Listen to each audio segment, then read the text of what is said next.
Now, I mentioned it isn't just fluid drainage which occurs in the lymphatic system. You can see here the three components.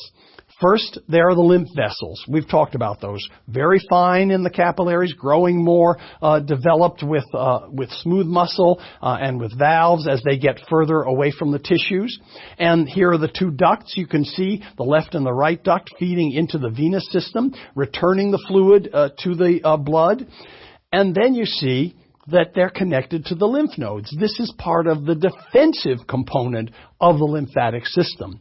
Lymph nodes produce lymphocytes, which are a major component of our immune system. The lymphocytes produce antibodies, and they also are capable of differentiating in a number of ways that make them very strong allies to the body in fighting pathogens, particularly bacteria.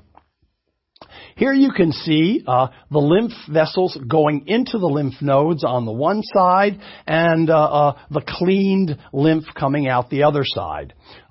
What happens is that the collecting lymph vessel accumulates lymph from the lymph capillaries out in the tissues. They become larger as they come up, and then they enter the fluid into the lymph node.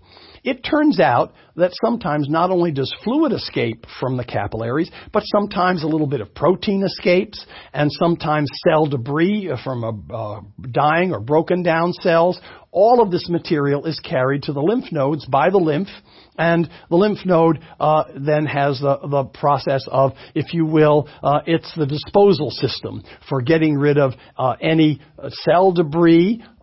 Of course, it passes on the proteins in the lymph to eventually get back into the bloodstream. And of course, any bacteria that get there will be attacked by the lymphocytes and destroyed.